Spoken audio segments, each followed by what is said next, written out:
Hi, everyone. Thank you for joining the call. Most of you have already met me or been on conference calls with me. So today we are going to be looking at what has been accomplished to date as part of the Central Florida Disaster Resilience Initiative, and what are the next steps that we should discuss moving forward. So we'll be going through different topics or discussion items to answer some of those questions. And we will first start off by Carlos doing a brief introduction, and we'll do a round of introduction with everyone on the call. I'll present the phase 1, stage 1 activities. So it's pretty much activities that took place last year.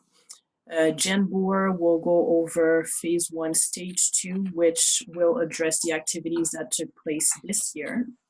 And we do have some community captains on the call with us, including Ricardo. And there's also Ms. Luana Gelzer. I'm not sure if she's on the line yet, who will be providing a brief presentation on what is happening in their community. Then we'll transition into a live discussion, which will be moderated by Dr. McDonald, and that is the phase 1, stage 3, phase 2 planning goals and discussion. We will then have, we'll allocate like some minutes for a Q&A, then we will wrap up. So some key items that I want to bring up before I pass on the mic to Carlos is this call is being recorded. So we plan on sharing this recorded presentation with everyone on the call. If I did send an email yesterday, I'm not sure if everyone has received or seen it. If you do have some issue with you being recorded, please send me an email or type in the chat box in this Zoom conference if you are on your computer, following this presentation on your computer. Please mute your phone unless you are presenting or we are in the Q&A section and you will be participating in that live discussion. If for some reason during my presentation or in other presenters section, you do have a question, please use the chat section, the chat box, to type your question, and I'll make sure that I'll bring up that question during the Q&A section.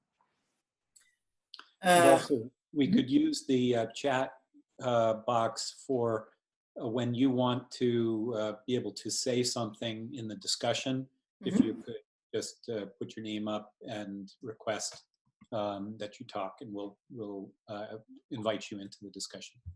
Okay, great. Thanks, Mike. And some remaining housekeeping rules. Myself, Jan, and the community captains, we each will have 5 minutes for our presentation. So I'll keep track of time. If during your presentation you're getting close to your 5th minute, I'll make sure to give you a little notice. We can get started. So Carlos, I'll pass on the mic to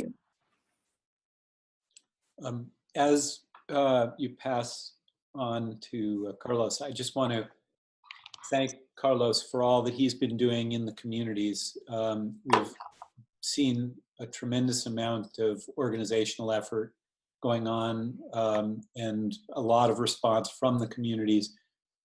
Deeply appreciate, Carlos, your organizational skills and bringing everybody together.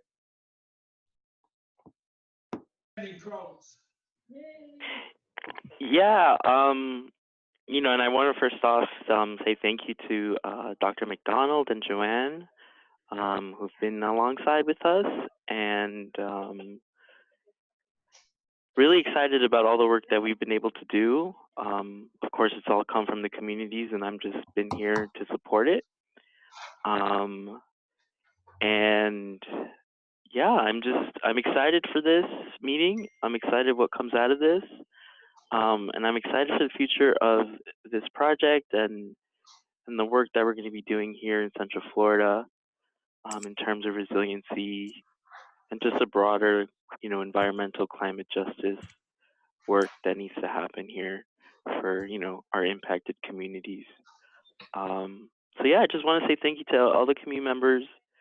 I know it's been a journey. There's been some ups and downs, but I think we're headed in the right direction. And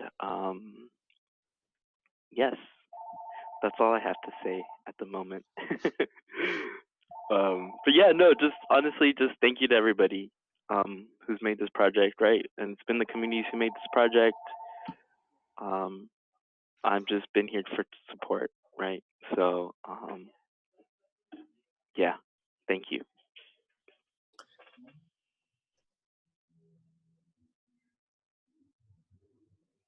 Okay, Joanne, back to you. All right, thanks, Carlos.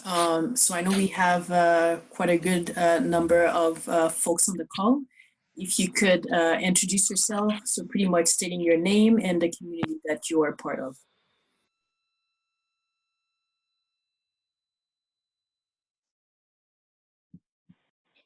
Hello, I'm Cheryl Rogers, Community Captain for East Altamont. Socorro Ramos from Fayetteville, Florida. Maria Rebellas from Fayetteville, Florida.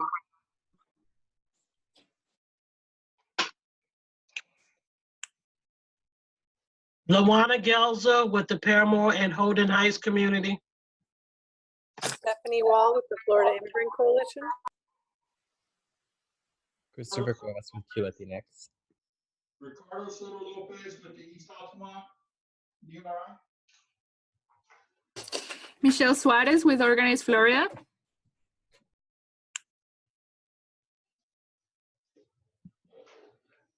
Laird Pester with East Altamont DRI. John Andrews with East Altamont DRI.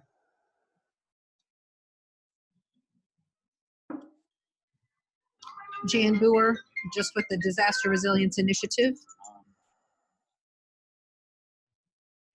Liz Gilbert, the Florida Student Power Network. Kathy Gilbo, Director of Knowledge Management for the Global Resilience System.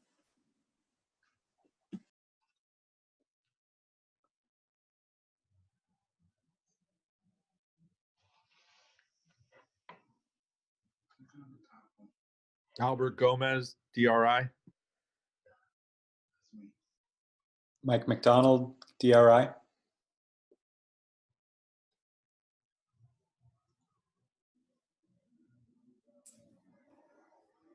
Right, is there anybody else? Okay, my name is Joanne and I'm with the Florida Disaster Resilience Initiative. So I'll provide like a brief overview on what the DRI has been engaging in 2018. So the DRI was designed to be implemented in 10 layers broken down into 5 phases. So this presentation is going to address the different stages or layers that were involved under the phase 1. And this initiative was also designed to run across 6 regions in Florida. And of course, each region will have like different types of risk and capacities under when you think about the climate change. So the goals here that we're trying to address or cover is, how do we increase our ability to recover from hurricanes and other disasters quickly? So that's the first one. But in order to do so, you need to be able to document the need of your community. So those needs that will be documented or that have started to be documented will put communities in a better place so that they can advocate for change, whether it be for policy reasons or having in place or in the community an emergency operations center or other element. This is the route or the track that we're getting on. So under the stage 1 of the first phase, there were 5 major elements or activities that took place. The first one being organizing or launching a kickoff meeting. The second one being organizing community forums throughout identified or selected communities in Central Florida.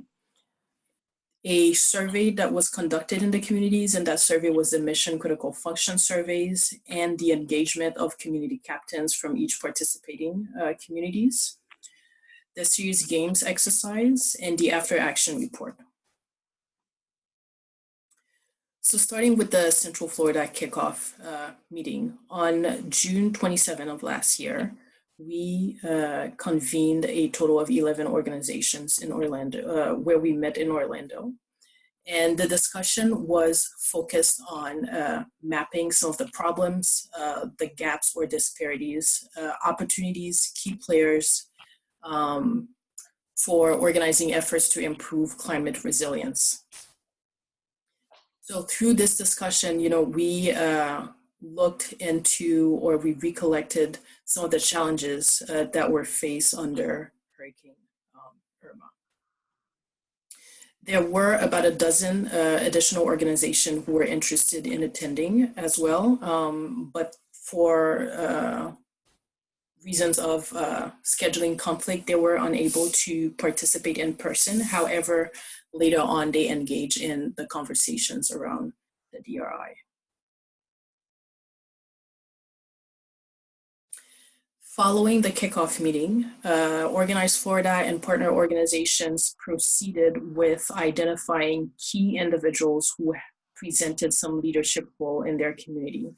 And those individuals were brought on board as community captains. The role of those community captains were to identify fellow or other key leaders within their communities to join a conversation in a setting that would be the community forum, along with other residents. And those community captains were also tasked to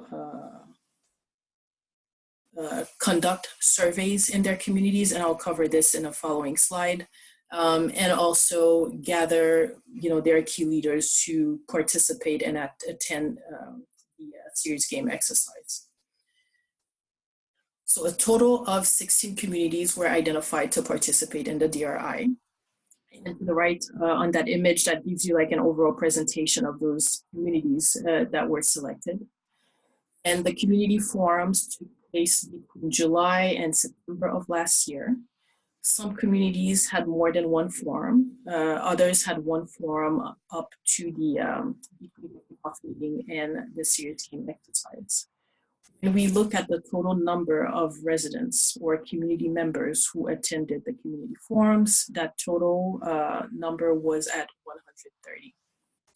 The discussion that took place at those community forums were about community members' experience with previous hurricanes, some of the major gaps that they have identified in their communities, some potential or possible solutions to address those gaps, building resource lists. So some examples would be, what are some supplies that need to be stored ahead of time in the community, or where could those supplies be stored, or what are some key assets or players that we have in the community who should join the conversation about being in a better position for facing future disasters. And also potential neighborhood resilience hub site.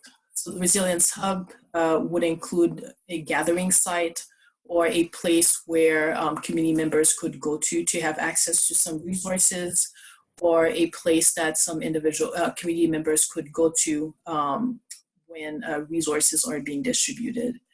And of course, we should keep in mind that how a resilience hub is utilized could vary by community.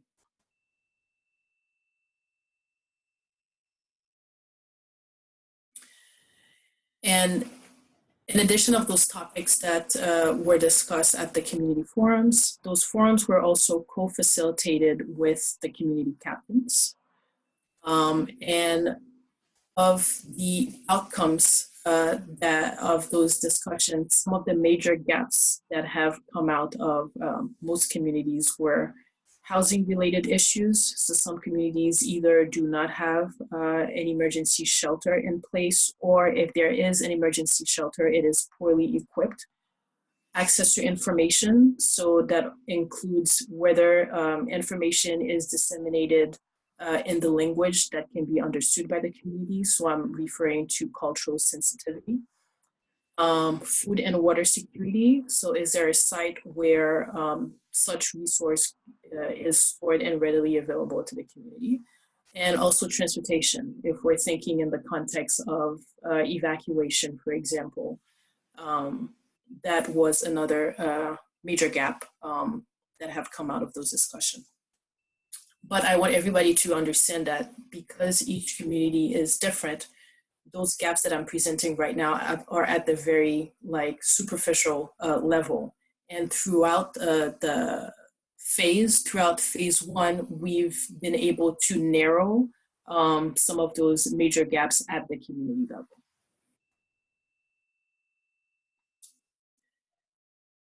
So we've addressed the kickoff meeting, we've addressed the community forums, but I earlier mentioned that there was a survey that was conducted in the communities, and that survey was the Mission Critical Function Survey.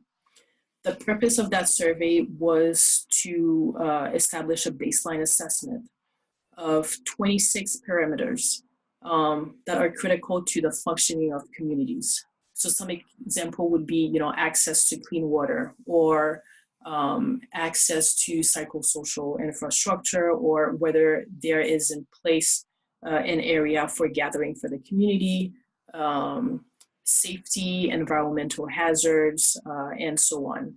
So that list added up to 26. And the data was collected in all 16 communities, and the data collection was led by the community captains.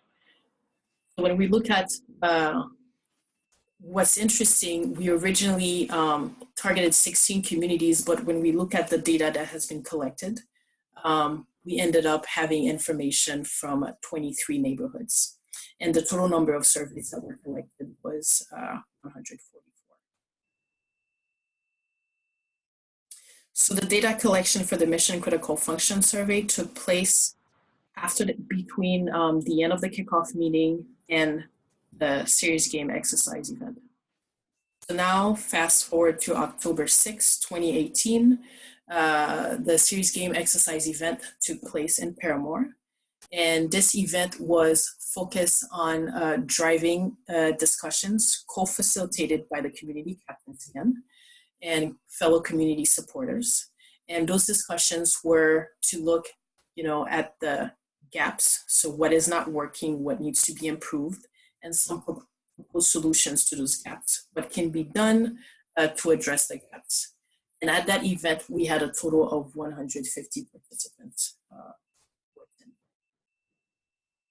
Now, that's a lot of data that has been, collected or coming out of those different discussions that took place under stage one. So because we're documenting what's happening in those communities, we've analyzed all that information and put it in a report that is called the After Action Report. And that report is currently at a draft stage. We've shared it with our community captains. And I can share with you some of the key findings that have come out of the discussions. So when we look at the Mission Critical Function Survey, 38% of the respondents felt that their community was extremely vulnerable to climate threat. 60% of them felt that their community was extremely or somewhat vulnerable to climate threats. And over 50% rated all 26 mission critical functions as vulnerable in their communities.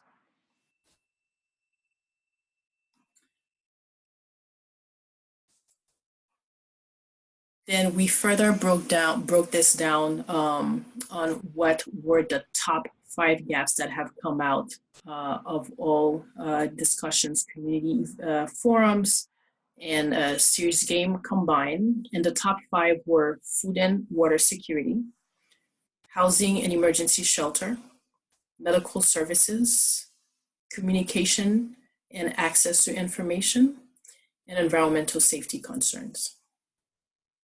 Now, because in those discussions, in addition of identifying the major gaps, community members also proposed some solutions for those gaps. We also looked into what were some of the top 5 solutions that have come out of those discussions. The top 5 solutions were networks for improving communication, health and social services in resilience hubs. So that's what type of resources would be available at a hub. Notification system for environmental hazards and mitigation. So when we think about a community that has a Superfund site, is that communicated to the community? If yes, what kind of safety plan is in place for the community? Is the community well informed about this situation? The fourth solution is logistics and distribution warehouse. The fifth one is disaster plans and emergency shelters. So those are the main activities and overall outcomes of stage 1. And now I'll pass the mic on to Jen Boer, who will talk about some of the activities that have taken place under stage 2. Central Florida Disaster Resilience Initiative Phase 1, Stage 2 followed up on the proposed solution that was number 1 in Phase 1, Stage 1, which was to establish networks that improve communication, computing, and collaboration. We developed a curriculum during November and December to teach folks how to use the Zoom communications platform, Google Form for surveys, WhatsApp for communications, the Central Florida Resilience System, Fulcrum apps on the phone, and YouTube. And then by the numbers, we were able to reach 10 communities that completed the communication, computing, and collaboration skills training. As you can see, their locations on the map there. We trained 4 community captain leads and 6 community captains. We had 6 online training sessions using Zoom and 10 community forums. And we have 602 surveys in, several more in the community. Of those, 257 were mission critical function surveys, 242 were housing and emergency shelter surveys, and 103 were skills and equipment inventory surveys. Some of our community captains took their smartphones into the field. We had loaded Fulcrum apps onto those smartphones, and they were able to automatically map as soon as they had finished the surveys. Here you see South Apopka community captain Mabel Stevens on the left with her partner in the field surveying in the Martin Meadows apartments, and on the right you see Cheryl Rogers in a home in Altamont Springs conducting surveys on her Fulcrum app on her phone. Another tool that we trained community captains and community captains leads to use was WhatsApp, in order to help neighbors be able to report to their community captains any damage that they might have sustained or any help that they might need after a disaster. So after downloading WhatsApp on their phone, people learn how to create a status report, which include dropping a pin, which shows exactly where your location is, and then giving information, first the color, green if you're just fine and need no assistance immediately, yellow if you need assistance but you could schedule it for a later time, and red is if you need immediate emergency assistance. And then the nature of your problem would be described in that same status post. And in this way, the people that are part of the FDRI network in a community can get the information to the community captain so the community captain can act on it. One of the ways the community captain can act on information is to be able to identify neighbors who may have skills or equipment that are needed to address the problem that one household has. So as you can see, the South Apopka information is on the screen, And the skills and equipment inventory was begun, and so there are a few dots, as you'll see there, that indicate where people were asked to list their skills and the equipment that they would be willing to help the community with in the event of a disaster. And if you click on any given one of those dots, you will see a list of the skills and a list of the equipment at that address. And although we don't put the personal information in the resilience system in the map posting, each community captain will receive a spreadsheet that will be coded so that they have the telephone information and emails so they can reach these people to help their neighbors. Another tool that will help neighbors stay in contact if they're temporarily displaced is the WhatsApp group for each neighborhood. Here you see destruction that was in the Hurricane Michael destruction zone. And here we had a number of community groups. In Central Florida, we will have one for each community, as we will also in the Central Florida Resilience System, so that when people have access to computers, they can make their posts there. This will help not only if people are in their homes and trying to coordinate with each other how they may be able to help one another or to let others know of resources that are available, but it will also help those who are displaced to remain in contact with each other by simply posting in their community group. Another tool that community captains and community captain lead learned were the tools to get help from outside the community. And for that, we use the Central Florida Resilience System's We Have, We Need forum. And here, community captains can post if they have people or if they have supplies or service that they can offer to another community, or if they need people and need supplies or service. And this is extremely helpful because in a disaster, often one community is hit very hard and perhaps another is spared. We had folks practice posts, and community captain lead, for example, Mabel Stevens in South Apopka posted, "We need cases of water and groceries. Please contact Mabel Stevens," and gave a phone number. And Rafiq Ruiz in Castleberry put something that was more conceptual. In this area, we have good communication with elected officials. We need more accessibility on information for our communities to know what to do and where to go before disasters occur. So this enabled us to begin to get some documentation about things that people in the community might want to work on in the following phase of the project. Community captains were also taught how to prioritize communications to determine if emergency services needed to be contacted.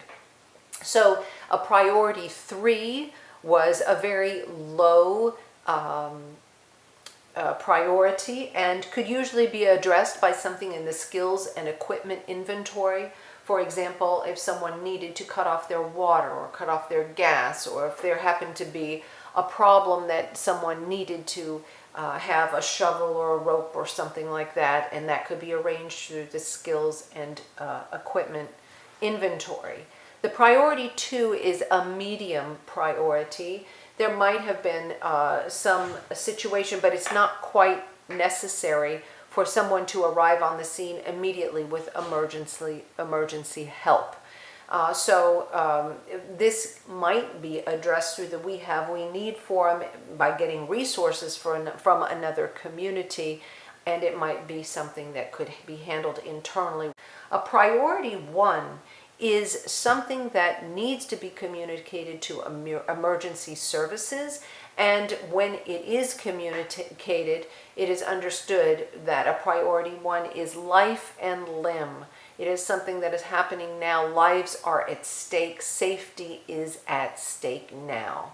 So our community captains learned how to prioritize, and when we meet with emergency services in the subsequent phases of the project, we'll determine what might be the most important or best way to communicate this information.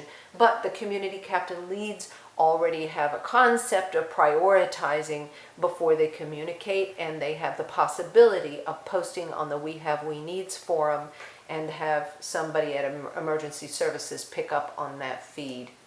We also taught our folks how to collaborate on Zoom, and one of the things that they shared was video content. And here you see Community Captain Luz Fernandez from downtown Orlando, her video report of her community forum that she had there. And you can see the folks doing the surveys as a group there.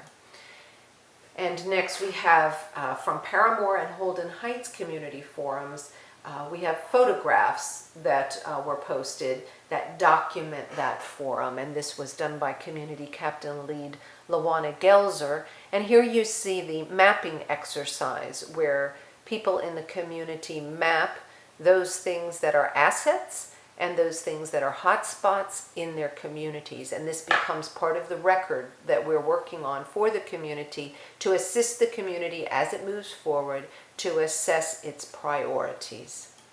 We now have some preliminary findings from the surveys that we have conducted. Through the Mission Critical Function Survey, for each community we're creating bar graphs. And in looking at the bar graphs, across the x-axis on the bottom are the various mission critical functions, and they're enumerated in the column on the right. So there's a list there. The first one is water infrastructure, then food security, and so forth, and each one has a color.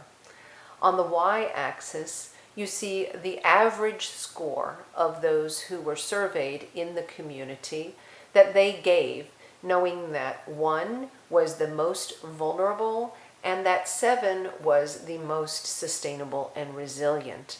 So that when you look at any one of these bar graphs, you can look for the lowest bars.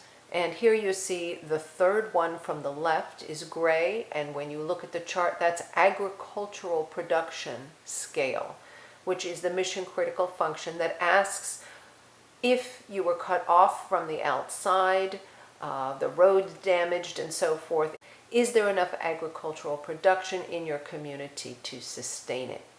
You see the first one, which is the blue one, is water infrastructure. And you see that they rated this at just slightly over a 3. So something about their water distribution is not ideal there, and so forth. So this gives people in the community the ability to see how those who were surveyed responded and what they felt was the most vulnerable. Through our housing and emergency services maps, are learning from people the damage that was sustained in Hurricane Irma, how long it took to be able to recover and repair things, how long it took to obtain funds, how they obtained funds, and what preparedness information they already know and what they do not know. And here you can see Paramore's Housing and Emergency Shelter Survey. The households that they surveyed you can see on the left. And on the right you see the information regarding the type of damage sustained in the home that's selected. There was water damage, roof damage. They had a tarp on the roof for 6 to 12 months, window damage, and other damage, and so forth. Our surveys have indicated that we need climate resilient, affordable housing, and that we need more emergency shelters. We need to make more emergency shelters available in low-income communities and to provide better communication about them. In our final calls, in which 5 Central Florida communities participated, each of those communities identified their top 2 priorities from the 5 priorities that were identified in Phase 1, Stage 1. And they identified those 2 priorities and their possible solutions to them. And then they examined what resources would be needed moving forward to address them, and identified people who would be potential champions for those. And this becomes part of the portfolio for the community moving forward, so that the leadership, when they're gathered, can take into account the opinions of the leaders as well as the surveys. So in closing, I would just say we need to practice using these tools. We need to prepare now. The bottom pictures there, the bottom row, are pictures that were taken in Orlo Vista with the flooding that they sustained. The top three were taken after a Category 4 hurricane, Hurricane Michael, in the Panhandle. I look forward to practicing using these tools as we move forward. Thank you, Jen. Okay, so next on our agenda is hearing from some of our community captains and Lawana. Well, based on the information that we received, we've moved forward understanding that there's a need for some additional funding. So today I met with the CRA director of the City of Orlando for additional funding. And the first and foremost thing that we were asking for was a community resilience hub. And then we went farther to talk about the health disparity study that was needed to be completed in the community of Paramore. And that I informed them that we had already partnered with UCF and that we were looking for an additional partner and some funding to come up with money for I'm reading down, workshops to provide information on environmental hazards because we have the Superfund site and other contaminated lots. We also are asking for funding for with the City of Orlando Mayor's Matching Grant through the Neighborhood Association because we realized from the surveys that we definitely did not have any gardens or any agriculture if we was to go down, but we were more concerned about not planting directly into the ground. So our process of funding for that is going to be community vertical gardens to be placed in our community. Also went to Tallahassee and we are working on some other things, but the one thing we want to make sure everyone understands from the survey, there is no shelters, hurricane shelters in the Paramore, Holden Heights, Orla Vista, or Mercy Drive. The closest possible hurricane shelter for evacuation for those four communities may be Evans High School. So we definitely want funding and we want one of these potential buildings in the community to serve as a hurricane shelter. Keep going? Or is that enough? If you still have more time, if you have more to share with us. Well, we're partnering also. We asking for additional funding because we realized with a lot of people, some of us did have CPR training, but we really wanted to do CERT training, specializing in the downtown community and identify like 5 individuals from each community to do this special training. When we looked at the surveys and when we were out in the community, and even with our community meetings, our resilient forum, we realized that we were behind the 8 ball and will take some additional funding to catch up. And the main thing we're gonna ask for is we're looking for sponsors to make sure that not necessarily generators, but solar power generators in the community, because one thing everybody said is that when a strong storm comes through, it does not even have to be a hurricane. We lose power in all these communities. We lose power. So we definitely want solar power generators, and we want to make sure we get enough funding from other sources to do that. So I went to several other meetings and I've been focusing my energy, and we've been saying we're sharing this information, but we truly are looking for additional funding to fill in the gap for the needs for our communities. Thank you. Thanks, Luana. Thank you. If you could stop sharing your screen, Luana, please. All right, so our next speaker is going to be Ricardo Soto Lopez from Altamont Spring. And Mike, can you bring up the slides for Ricardo? Okay. Okay, can you see that okay, Carlos? I'm sorry, Ricardo? Yes, sir. Can you hear me? Yep. Okay. When I read the description of the resiliency hubs, lo and behold, there was one on the property of the Apostolic Church of Jesus Christ. This property lends itself to be developed as a resiliency hub for East Altamont. Right now, in the East Altamont area, there really is not a community center, a center where this type of work can happen and can be diffused throughout the community. And this vacant house is basically used by the Apostolic Church of Jesus to store things that it sells at its periodic yard sales. So it's already a storage house. But as you can see, the property is significantly deteriorated. This property is not on the grid. This property has been uninhabited for over 20 years. And if you review this definition that I have here, that comes out of the resiliency hub documentation, it basically lends itself to that. Right now, this property does not generate greenhouse gases. It's just vacant. But we've done this to redevelop this as a resiliency hub for East Altamont is really a long-term project. Let's go to the next slide, please, so that we can talk about what we've accomplished.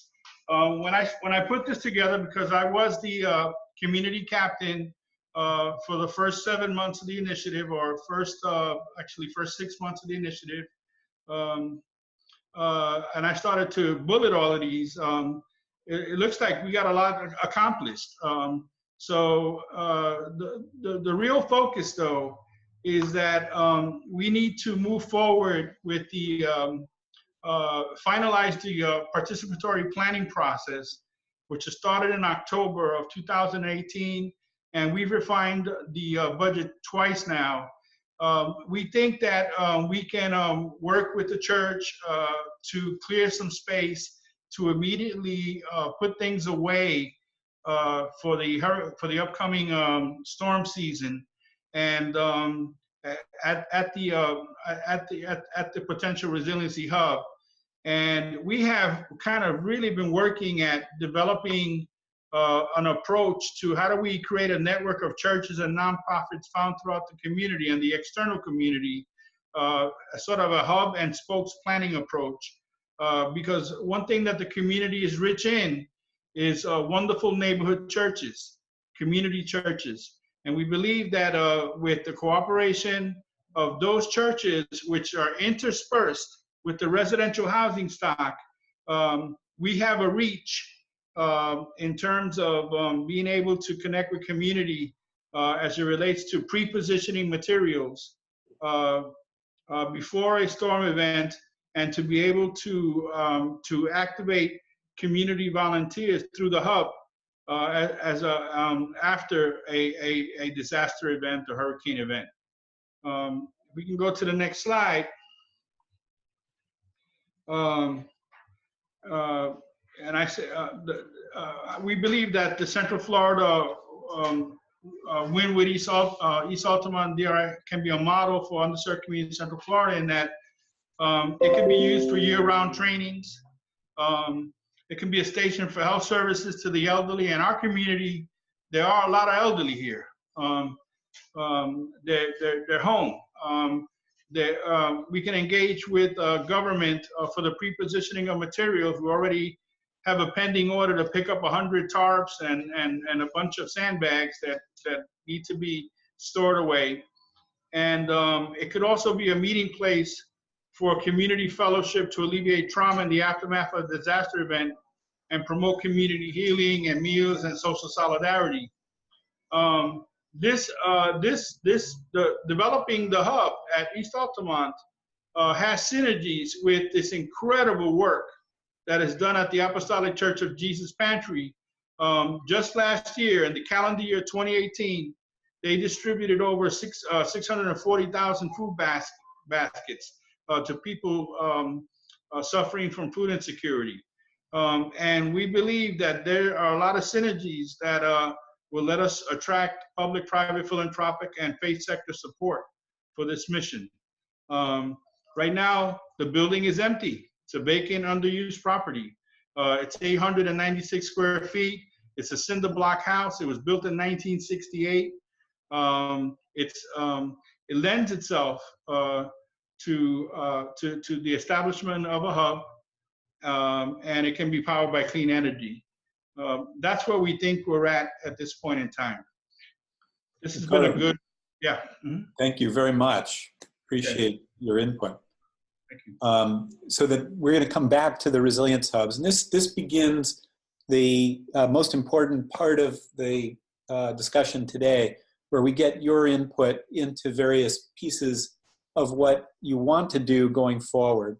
So we've gone over gaps, we've gone over solution sets, but now we need to talk about how are we going to actually implement this going forward into the 2019 hurricane season and beyond. So in this section, I'm just going to touch on the 5 phases of how we're seeing the evolution of the Florida Disaster Resilience Initiative and its 10 levels. And then we're going to dig into the discussion about phase 2. We'll have a question and answer session, and then we'll also do a summary of how you're looking at phase 2 and talk about immediate next steps. So the Florida Disaster Resilience Initiative was designed to have 5 phases over 5 years, and we're now completing phase 1, going into phase 2. The idea in phase 1 was to create a sense of what currently exists and to get a sense of what you within your communities want to do in terms of solution sets to address the gaps that you're identifying. But then to be able to, in future years, look at 5-year windows, 10-year windows, 20-year windows, 30-year windows of types of problems, gaps, opportunities, and solutions that you want to engage. So in terms of the 10 layers, and I won't go into this in detail, but the bottom line is the first layer was to elevate the community voice, create the serious games, create situational awareness, begin the process of building toward participatory budgeting and task management within the communities. And then to build the Florida resilience system and the resilience networks, resilience capacity zones, so we have the full communication and data and information systems that people have been asking for. And then move toward a distributed, collectively intelligent grid that has robust energy, communication, and local storage of information and other goods for the communities. And then moving toward fixing the food security issues and the agricultural issues, addressing the drinking water issues, sanitation, primary ecosystem services. And then looking at the built environment. What do we have in terms of housing and shelters and infrastructure, and how we're going to go about actually having them ready for the kinds of events that we know that we're facing with sea level rise and with large hurricanes, droughts, and heat, extreme heat events, where we may be losing electrical systems and so on. And then the medical and public health elements of this, the logistics capabilities and the distribution intelligent networks, transportation, and a more whole ecosystem simulation and management capability. All right, so what I'd like to do now is to get your input in terms of what do we need to do in terms of kicking off phase 2 and having the planning begin to move toward a preparedness plan in which we can create unity of effort. So I want to now go to what your ideas are to how do we go forward into this planning process. So maybe if we could choose some communities, and I'd ask for help on this from Joanne and Jan, where would you like to ask questions regarding specific communities that we might want to get input from? Maybe we could start with Luana and talk about where you're going in terms of Paramore. Okay, so Luana, I know that you're the community captain lead for 4 communities. And if you could speak, you know, either in general or specifically about any of those 4 communities regarding what you feel moving forward are your objectives. As far as phase 2, I've been in contact with Jan on a regular basis, and with the data, that's where we were going to be able to move forward with some of the planning. So for example, going into phase 2, what would you want to do in terms of kickoff and planning? How would you want to go about starting the process within Paramore and to have Paramore work in a unity of effort with the other communities to be able to raise the funds that are necessary, to engage the government as necessary, to organize your community members and so on? How are you looking at that? Okay, from the funding perspective for the kickoff, because we realized we needed additional funding. That's why Paramore is a bit unique compared to most of the other communities in that we sit within the CRA, which is the Community Reinvestment Act, which is a lot of funding. And that's who I met with today to go over our list for funding. And I know that past history, I'm pretty sure we're going to put a proposal because they put a team together so we can come up with a plan to come up with some additional funding to help offset some of the needs of our community. We also are looking for funding with Paramore and the Holden Heights community and Mercy Drive. All 3 of those is eligible for additional $5,000 with the mayor's matching grant, and we were all on the conference call last week to apply for that, which is due at the end of the month, and we feel very comfortable we were getting that funding. So kicking off, our goal was to plan with the data.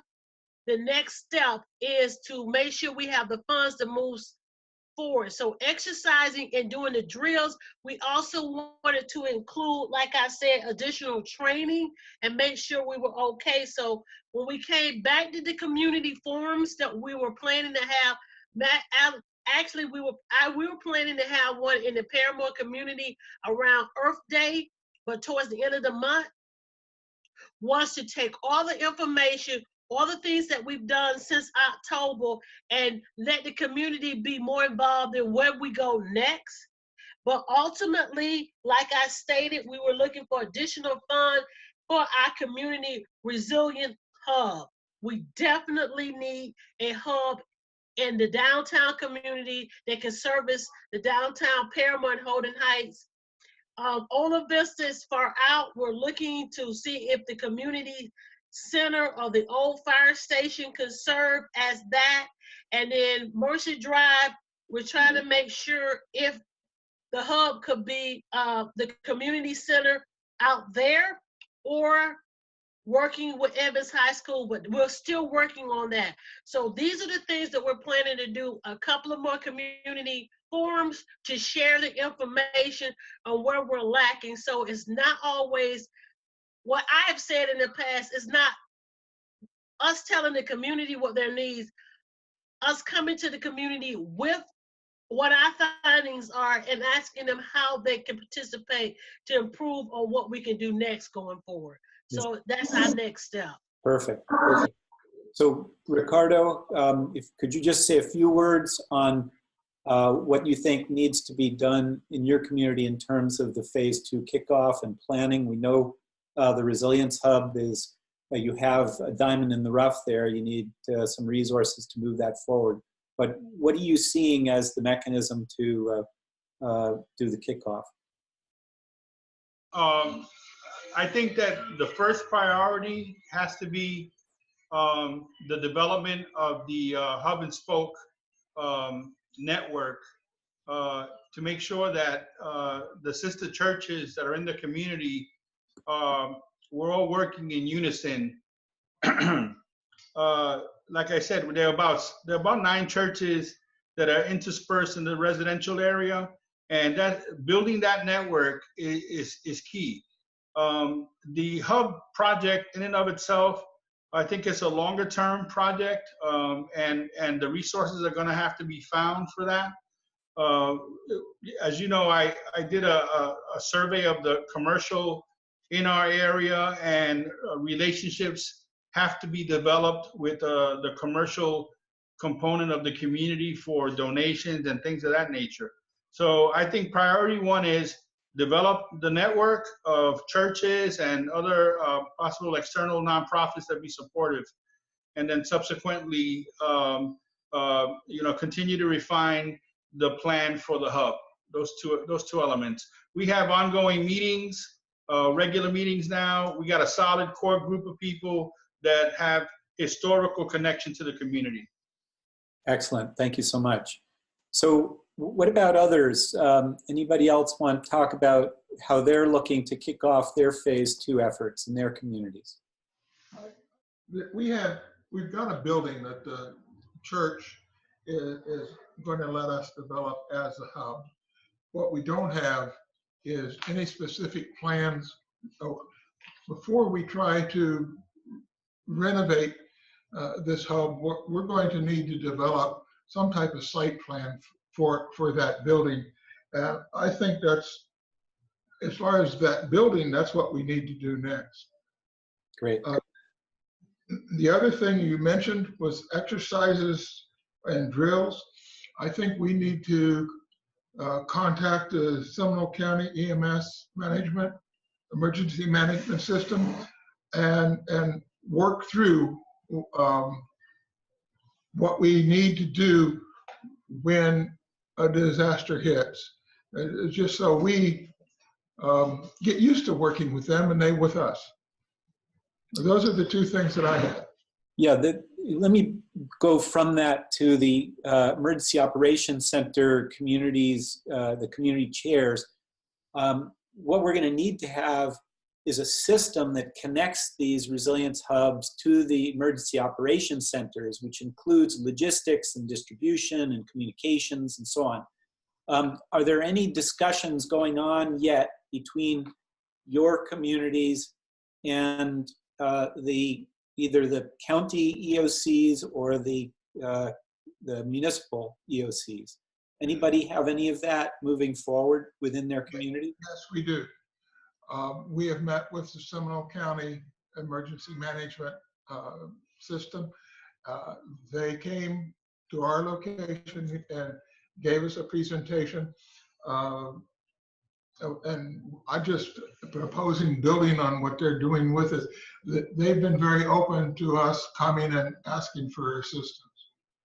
And also they did come to a community event that we had a couple of weeks ago, passing out information and sharing with the public, with the community, the resources that they have available to us. Excellent. Okay, any other communities working with their emergency management teams or directors? Okay, anybody, some people might be on mute, but be good to hear from other communities as well on any of these issues. I'll go back to the list here. The EOC at Seminole County has also invited us to engage what's called a Seminole Heart. And Seminole Heart is nonprofits, churches and other nonprofits that are engaged in helping to do recovery after a storm event. Okay, great. Thank you. Now, anybody else want to chip in here? Liz or Christopher, Susanna, anything that you want to say about your communities? or things that you feel as a whole the Central Florida needs to work on going into phase 2?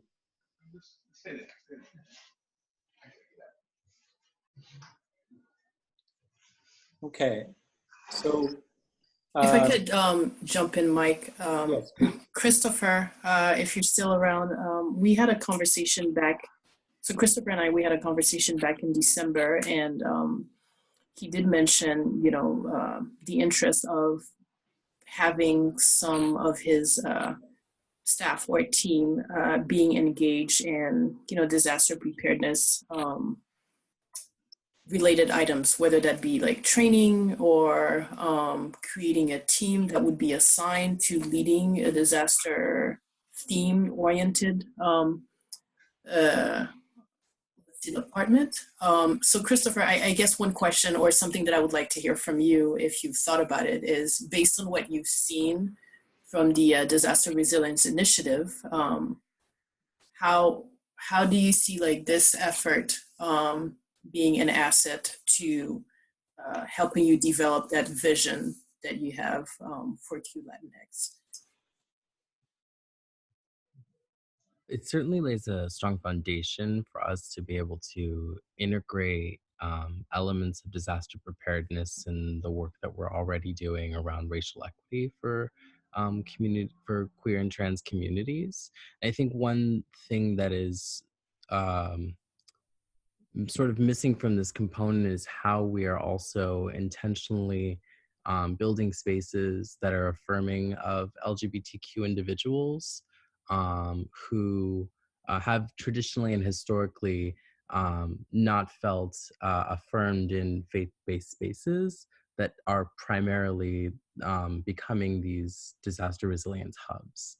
So how are we building in that path of equity and communicating that broadly to these communities in the midst of incidences of natural disaster emergency? Well, Christopher, could you go into that in a little more detail? What are some of the problems that you might perceive as needing to be addressed, and how would we go about making sure that the social equity issues are addressed as these facilities are built? Absolutely. I think that part of the work of creating affirming spaces for queer and trans people is clearly communicating that these spaces are judgment-free, ensuring that individuals who coordinate these facilities are competent and sensitive to the issues of the trans community, which have been sort of on the outs in relation to faith communities, just because of a variety of issues, right? And so it's just very important to be able to build in a process that is inclusive of gender diversity, and that creates shelter that doesn't designate men's and women's exclusive facilities for individuals who fall outside of the gender binary, or individuals who are in the process of transition and whose exterior form may not necessarily align with their gender identity. It brings one other issue up within the facilities as we start building the resilience hubs and the shelters. One of the issues that has been mentioned by some of the immigrant populations is that they also would want to not have to identify as they come into a facility because of the legal status issues. So we have to make sure that there are also places in which other immigrant populations have safe harbor as well. And there may be other special population needs that we need to think through. Maybe, Christopher, we could have a special subcommittee on these issues to evaluate the various facilities and make sure that they reach these levels of requirements. So it's something we come back to you on. Any comments? I know, I absolutely agree. And to the point that was raised earlier about how our organization can be intentional in being a part of this effort is is certainly along those lines, being able to help convene and create those a draft of parameters that may serve as a living document that can constantly be shaped and evolved based on the needs of a variety of special populations. So let's just go over these 5 issues a little bit further, and I would welcome Liz and Susanna and others to jump in as they would see fit into the discussion. But what we should be looking at now, and doing it fairly quickly, if we're thinking back from the 2019 hurricane season, which is basically 2 months out, we need to have some kickoff meetings where communities meet amongst themselves, but also collectively with other communities, so we have the ability to influence policy at a higher level, and to ensure that there is the funding to be building the kind of facilities and services that are necessary. In terms of the exercises and drills, this year we may do another set of exercises that would be either drill-based, where we're actually testing the readiness of what people are building for hurricanes and other challenges, but also we would be looking at a 5-year window, considering other kinds of problems now beyond the present that we need to be considering. So there may be circumstances in which we've got communities already significantly damaged, as we're seeing in the Panhandle, and completely unprepared for any kind of other emergency.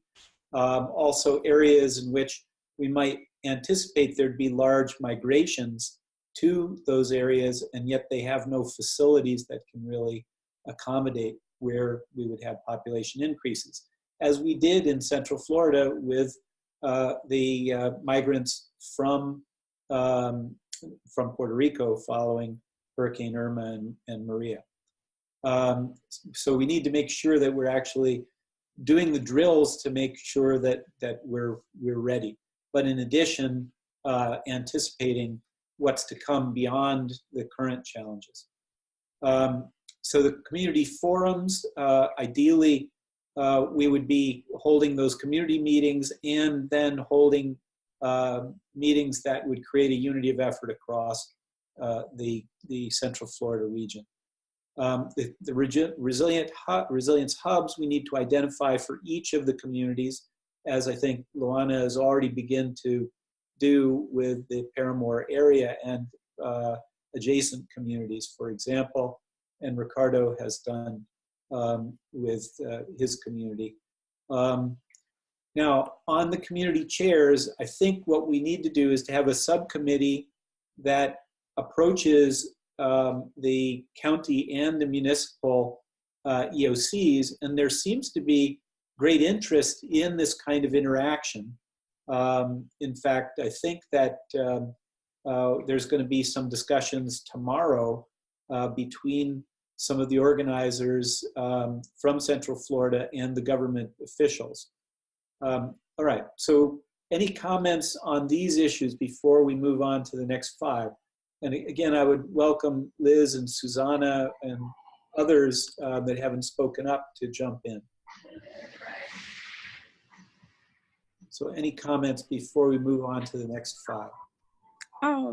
I have, a quick question. Oh, not a question. I just have a comment, Mike. And I just want to say, as far as phase 2, I just hope to serve as a role in bringing youth and students into the conversation, working with students across Florida. We definitely have students who are interested, just live maybe not in Central Florida.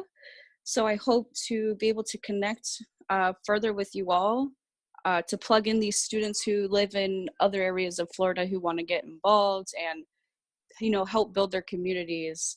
Also, I hope to help also bring some more youth into the picture as far as like, going forward with exercises and drills. That way having students on campuses and in their neighborhoods able to, be certified in these trainings as well, and better able to, help a neighbor out. Well, what would make the difference in terms of the next 2 months, for example, before the 2019 hurricane season really begins to ramp up? What do you feel is needed to get the kind of collaboration that you'd like to see amongst the students and their ability to reach out to other populations to move this along? Because typically youth and students have been the ones that have been proactive in social change. Definitely. Another piece of that is, we have these legislative sessions happening and elections happening, and definitely students and youth are more so being centered in this social changing movement. Personally, and my organization, we are going through a period of restructuring. But from what I can let you all know as of right now, and what I know as of right now, is that we are wanting to incorporate more of this work into our future plans as far as moving forward with summer and the fall semesters coming forward. I do have a couple of fellows and student volunteers that I work with who live in the Central Florida area that want to volunteer, that I'm working that out with the neighborhoods that they live in. But yeah, as far as that right now, we are restructuring the way we're doing everything. So I'm definitely looking for maybe just like a connection with like the North Florida DRIs, and I have already been in connection with the folks in South Florida, but yeah. We'll also get you in touch with the West Florida folks, which there's a lot of action there right now. So that's in a formation stage that I think could really benefit from your engagement. That would be excellent. Actually, my alma mater is out in Northwest Florida in the Panhandle. So I'm also very interested in seeing how we could support in that area for sure. Thank you. Great. And just as like a last note on my little bit, I really just want to thank right now the community members that are on the call and for all the work that is happening right now. Honestly, I know we still have a lot of work that we are all doing, but as far as the 2019 hurricane season, I know our communities are going to be strong. Thank you so much. Appreciate your input. Now, Albert, you've been working on the Florida Resilience System and Disaster Resilience Initiative for many years. Do you have any comments before I go on to the next 5 components here? Just impressed, frankly. To hear a community captain reference hub and spoke and go into the weeds, at least with regards to structurally how these projects are unfurled and how they disseminate out throughout the community is very refreshing. I think that I think Central Florida needs to be, where I would give a tip of the hat to the Central Florida group, and I'm just watching closely to see the project advance. I think that right now, going into a phase 2, phase 3 environment, it's critical that you really think laterally and expand where you reach. And there's a good, and I think this is the key opportunity now where you can bring in not only just the community in need and, let's say, governance, but the industry and business, and spark a collaborative environment where quite a bit of innovation can be brought to bear. And I hope that I think we all should take note, and I'm here to help in any way possible. And yeah, and I'm just looking forward to helping advance phase 2 and phase 3 initiatives however I can. Well, Albert, let me ask you a hypothetical, because you were deeply involved in the response in Panhandle, as was Jan and some others here. If the Panhandle, if Bay County was now where we are in Central Florida, having communication systems already set up, having people with directories, having household level identification of tools and resources, having declarations on where the gaps are and what kind of solutions they want to be putting in place, and starting to set up the connections to the emergency operations centers and so on.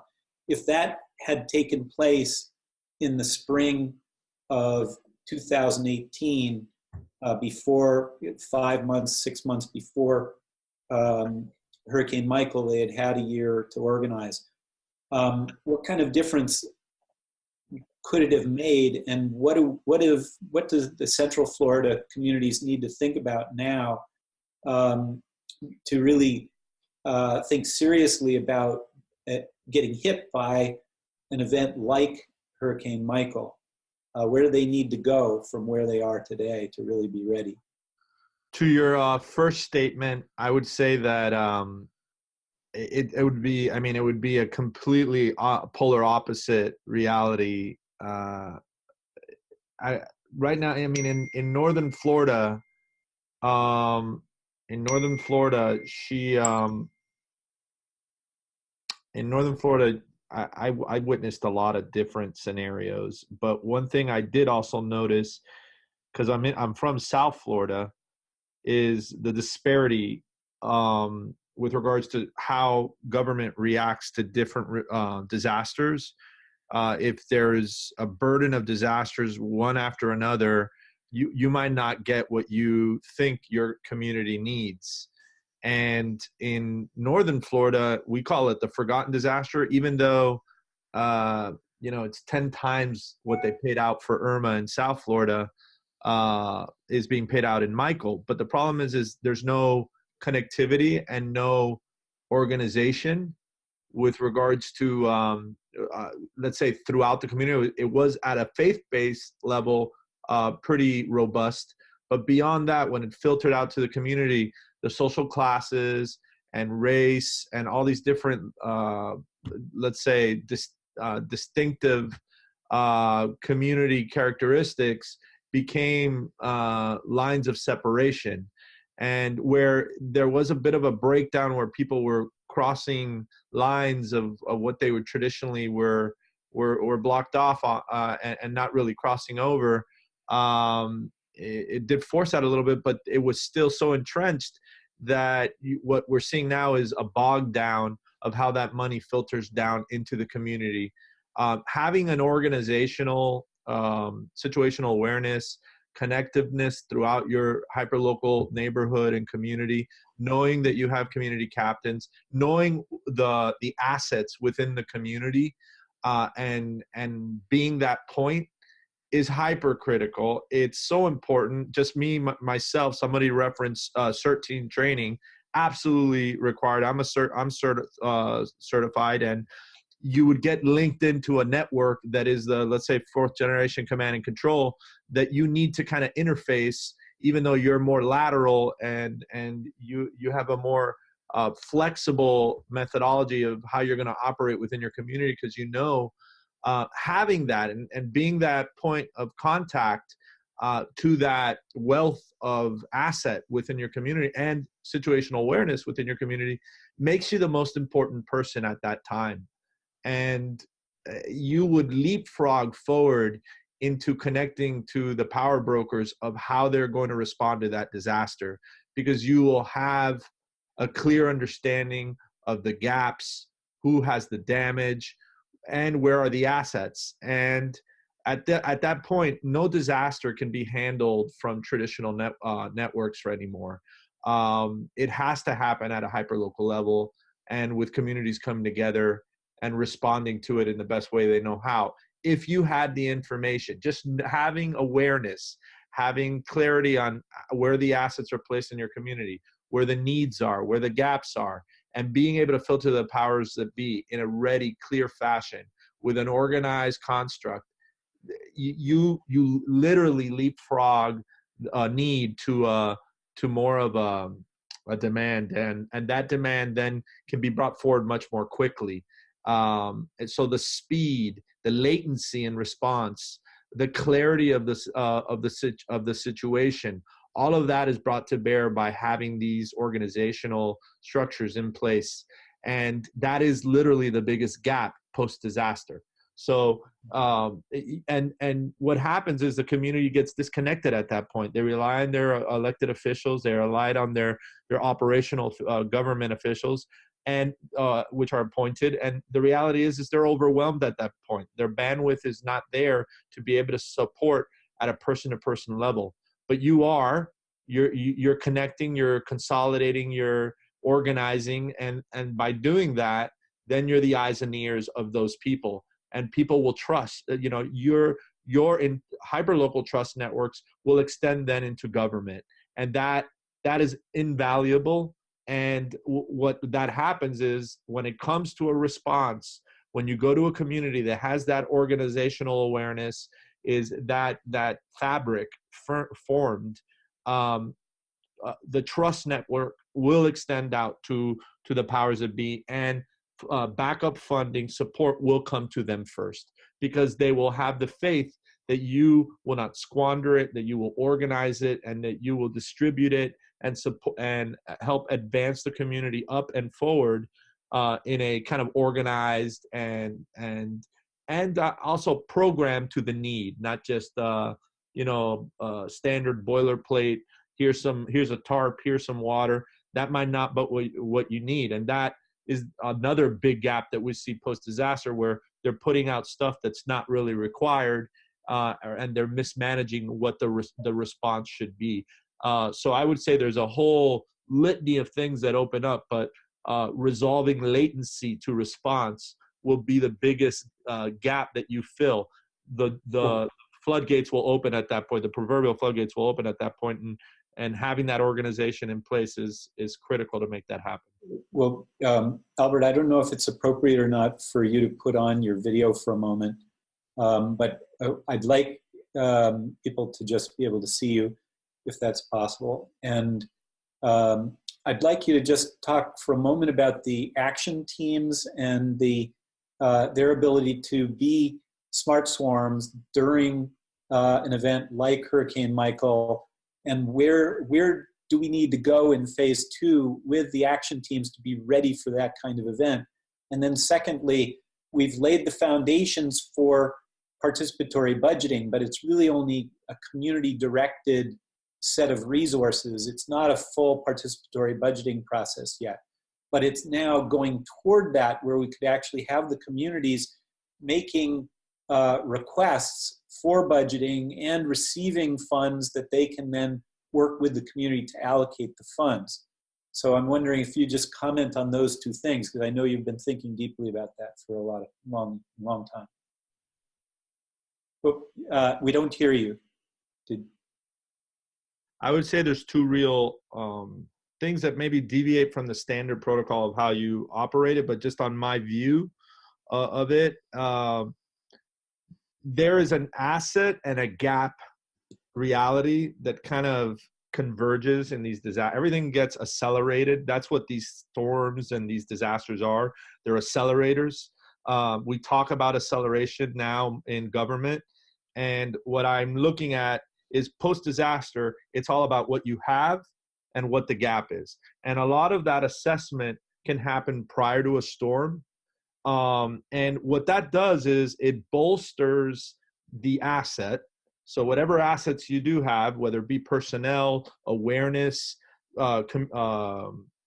communication and connectivity within your community, also the asset could be just simple awareness of the gaps.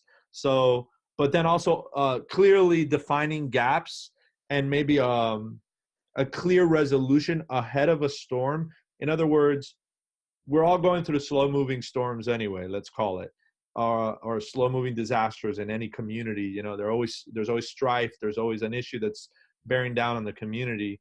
Those gaps exist whether a storm hits or not.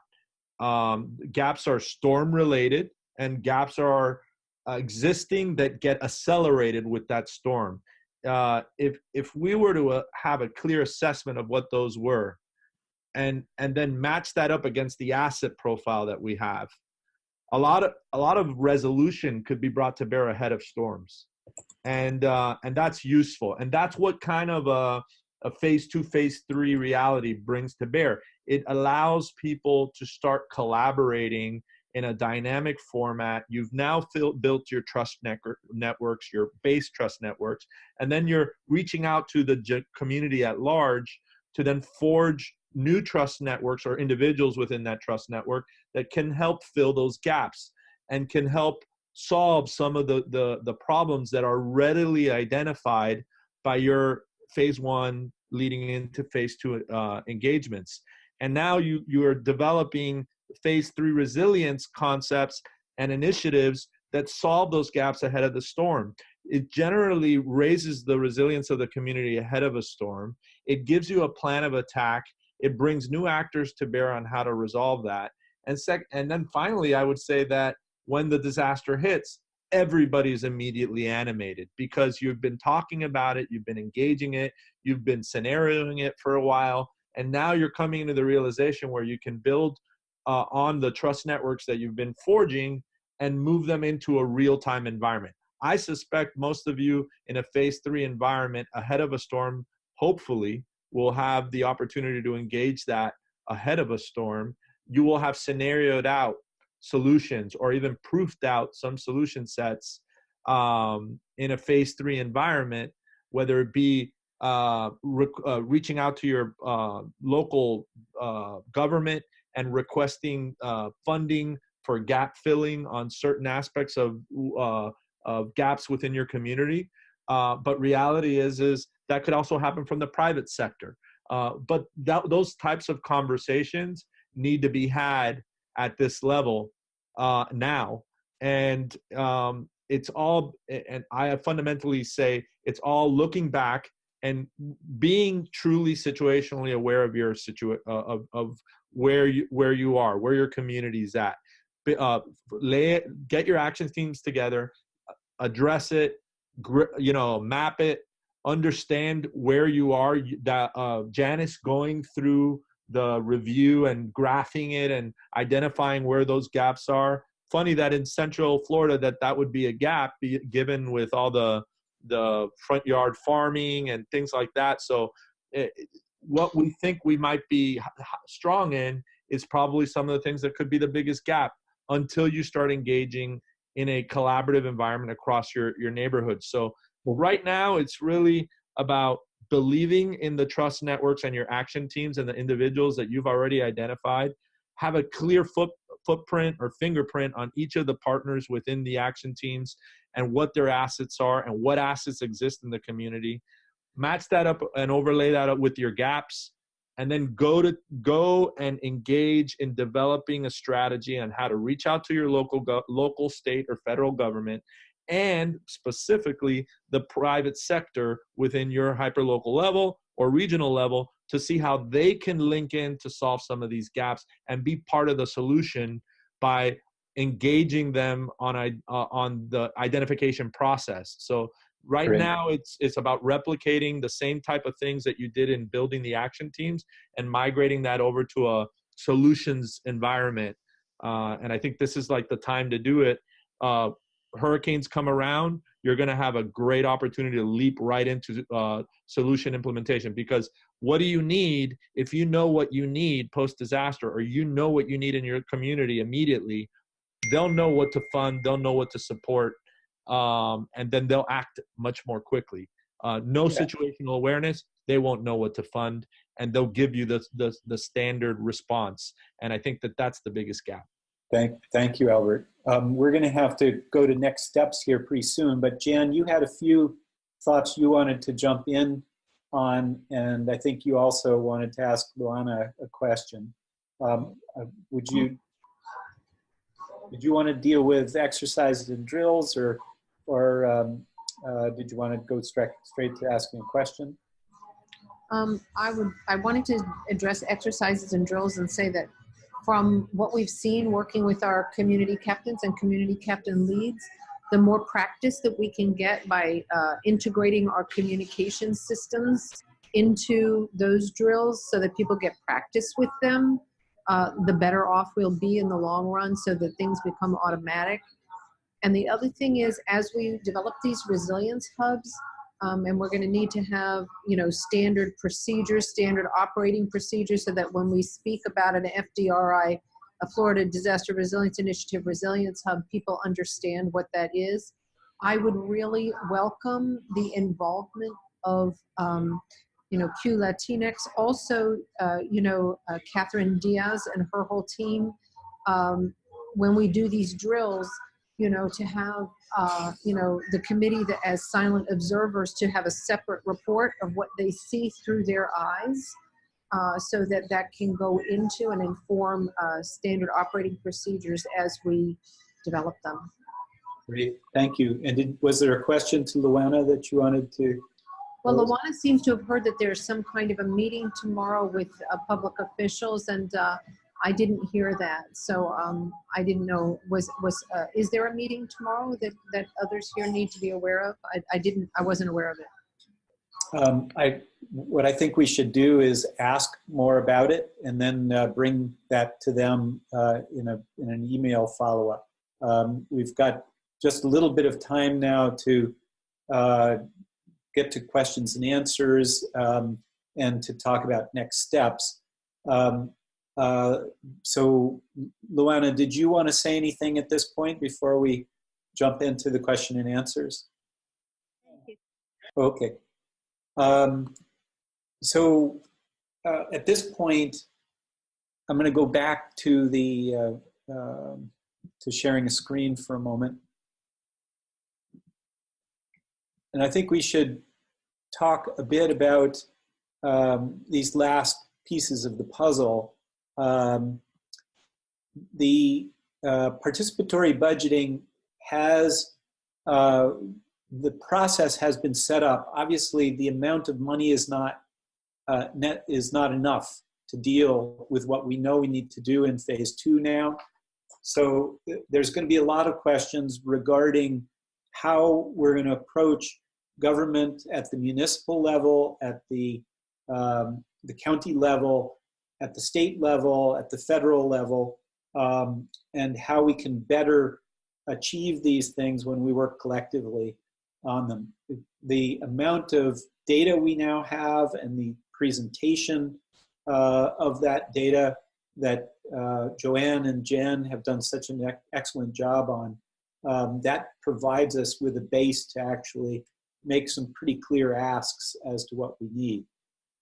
The action teams, I think Albert's done a great job at talking about the importance of them during emergencies, but we still haven't built them out in Central Florida to the degree that we need to.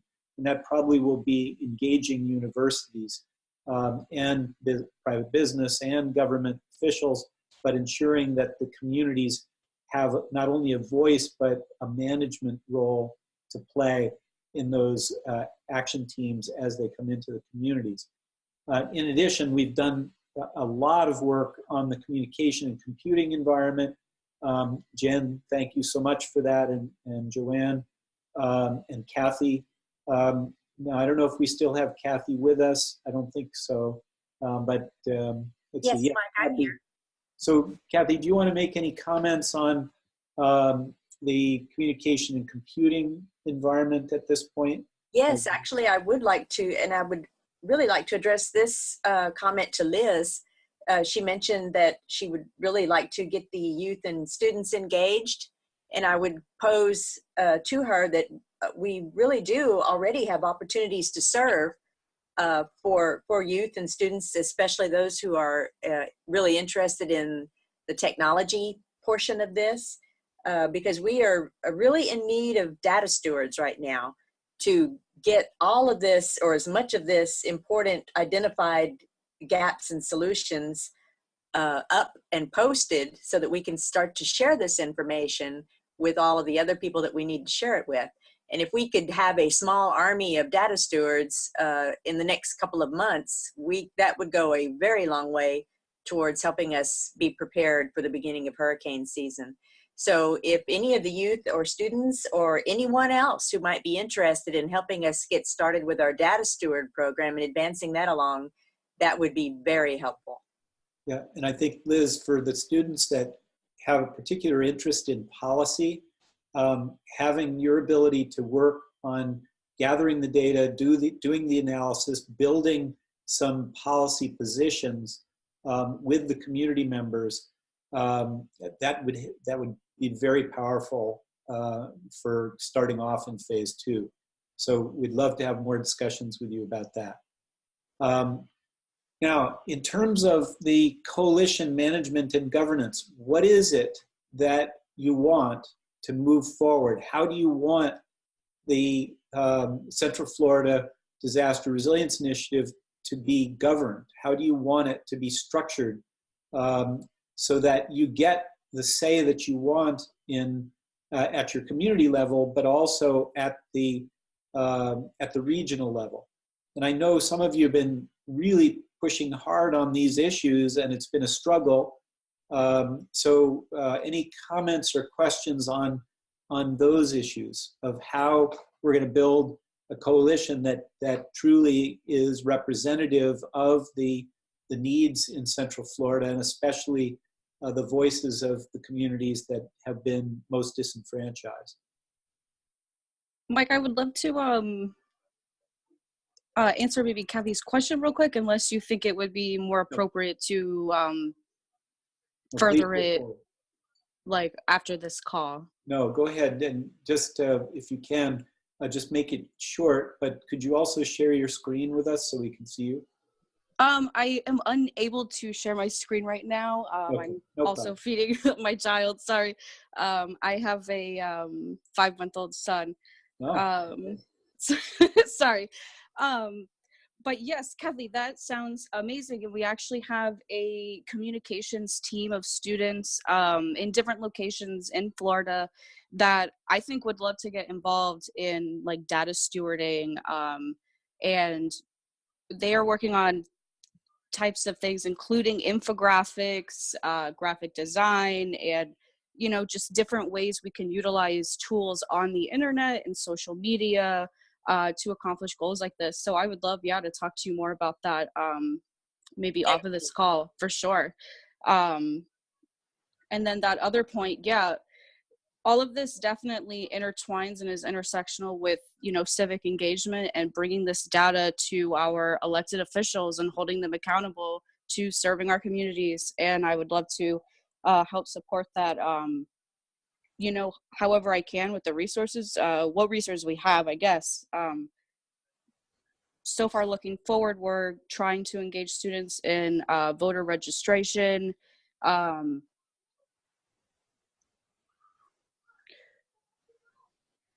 yes. Okay, Mike. Okay, so Kathy, any comments? That sounds wonderful, Liz. So I look forward to talking to you about all of that. Okay, so on the issues of management and governance, any comments on how you want to organize yourselves at the regional level and at the community level? Does it have to look any different in phase 2 than it looked in phase 1? I didn't even realize there was a governance structure. I thought that you had the. Come closer to the microphone if you can, Ricardo, or whoever it is. I didn't realize there was a governance structure. I thought it was this was you hired some staff, you had some foundation money, you got these wonderful young people like Carlos helping us get organized and to So you're asking us to formalize a governance structure, not 501c3, nonprofit. What's the mechanism? So is this Ricardo speaking? Okay, Ricardo, if you can come closer to the microphone and put your if you want to put your image on, but share your screen. But let's address this quickly. So the way that Florida Disaster Resilience Initiative was organized last year was that there was a statewide group that identified the at-risk populations, the most vulnerable populations, mostly populations of color, communities of color, and the concern was that these communities did not have much voice. So Miami Foundation put resources into specific organizations. The fiscal manager was New Florida Majority out of South Florida, and Organized Florida for Central Florida. And Organized Florida has tried to kickstart a coalition, but the idea is to have more voice at the community level as well as at the organizational level. So these are issues that need discourse and debate, but what is the best way to organize these most at-risk populations to be able to get the resources they need, to make sure that their voice is heard, that their message is getting to decision makers, that we're connecting the resilience hubs at the community level to larger resources that would come through emergency operations centers, making sure that the commissioners are on board with what we're trying to do, ideally with the participatory budgeting, that money is actually moving to the communities so that the communities can decide how the monies are flowing and so on. That's going to require a different kind of management and governance than has existed to date. So how are people thinking about this? Ricardo, do you want to comment? I just didn't, I didn't realize that, that a regional structure had to be put in place. I'm all for it, of course. Really, we have a yeoman's job to do right here at the local level. Trying to get our churches organized and our nonprofits organized, and so for us, I would think that's priority number one. But we can participate in some kind of representative council, if you will, from each one of the communities that We're part of Organized Florida. Great. Well, so another aspect of this was mentioned by Albert, where he was saying that often the hierarchical systems in emergencies are dysfunctional for a long period of time. They don't have their authorities clear, and they don't have budgets to be able to move. So one of the great assets that we have at the community level is, for example, in Paramore, you have people that have been organized to some degree for years and decades in some cases. And they have the ability to self-trigger into these emergencies, and leaders like Luana have been doing that for a long time. So Luana, do you want to comment on any of these issues? Yes, I do.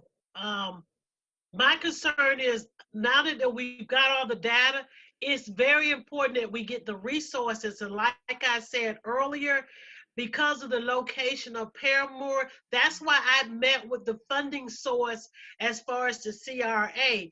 And if there's any examples of how we could get funding, or anyone else sits in these type of HUDs, we're meeting with our governmental officials. We're giving them from the community perspective with our civic engagement. We've been working on this for a while because a lot of people might know about Paramore, but we've been studied to death. And while we want positive outcomes, but the ultimate thing is we want the community to be empowered. Because I was just at a meeting last night, and they were talking, but everybody in the room that was on this task force, out of 24 people, they were wonderful individuals, but only 3 was from the Paramore community. So we still have to make sure we have people at the table that are actually on the ground. So if we can remember that we have to work collectively and understand we have a lot of people have great experience working with government, until the community is involved with that decision making, it will always be a little bit of tension. So I think merging together with the forum and understanding that you'd be surprised who can sit and talk to their community leaders, because ultimately our elected officials are the people that are elected from the community. And they have to remember that they're there to work with the community and not the other way around. I always tell people this is not a dictatorship, it's a democracy. So when it comes to working with the government, it's the location and working together with our legislators to get that funding for our communities. The voiceless needs to be heard. Thank you. I wanted to propose a possible process of best practice sharing when some of these things are profoundly local. And to the extent that they're profoundly local, if we can have a regular kind of Zoom meeting like this and hear what is being done in some of these communities and have a best practice sharing, it could really inform. But I think when we get to higher levels of government, when we need to be combining our voices, this kind of forum for us to be able to work it out on Zoom and have people record in the chat window their cohesive thoughts and us to be able to capture it as a method, I think can be very powerful for us to structure our movement forward. Great. Joanne, we have just a few more minutes left, and I'm going to just summarize quickly where I think we are. But would you like to say anything in closing before we do that? Sure. I'm really fascinated by the dynamics of the conversation. And I want to thank again all the community captains and their fellow leaders from their communities. And we have Ricardo, we have Luana, we have Cheryl, and the other key players from Altamont Springs. And I think there's also Susana. I'm not sure if it's Susana Restrepo from Kissimmee. She probably logged off. Without you, we would have not been able to get or document what's happening in the community. As community members, you are aware of the challenges, but now we are getting, into this more robust direction that is, documenting the evidence and trying to see how we can strengthen the advocacy effort that is happening and demanding change and support or resources where needed for the communities. So I want to thank you for being part of this call, and I'm definitely looking forward to continuing this conversation with everyone and seeing what are the next steps that we'll be able to engage in. Great, thank you. That's a good place, I think, to conclude. I just want to give a sense of where we need to go. If you look at what happened with Hurricane Michael, it's very likely that we're going to have more of those very strong hurricanes like Maria and Irma and Michael hitting Florida. Maybe this year, maybe the following year, we don't know exactly when, but we do know that they're going to happen. And Central Florida is going to get hit possibly in 3 different ways. It's going to get hit directly, potentially, with hurricanes, but it also is going to get hit by migrations, as we've already seen from Puerto Rico in Maria. So we need to be thinking ahead. We need this phase 2 kickoff and planning to begin. And we don't want to get ahead of you. We want you guys to drive the process. We are able to provide some technical services over time, but we need you guys to articulate how you want to go about doing this. We do believe there should be a management and governance process that's consistent with some of your ideas. For example, Luana's really emphasizing that the community voice has to be there. We've done everything we can to try to make sure that that's happening in phase one, but we have to deepen it in phase two. We also think that we need to have more exercises and drills so that people are beginning to look further forward and getting ready and testing their readiness. But ultimately, we got to have a lot of community forums that are taking place, and the resilience hubs need to be built out and be robust, connected with the EOCs and other forms of resources. So we need to move forward on all of these issues, and we need to also get the participatory budgeting process moving forward. The action teams still need work. The communications and computing has made some real progress, so thank you on those fronts. I think you've done a terrific job this year on that. And we've gone further than in some ways than we thought was possible in the first year. On the activities between now and hurricane season, let's start moving on email, setting up some meetings, and getting the foundations of phase two moving forward. So thank you all. A terrific year of work getting to where we are, but we have a long ways to go to prepare our communities for what's coming. Thank you all. Appreciate all you're doing. Thank you. Thank you all. Bye-bye. Bye. Bye-bye. Talk to you soon.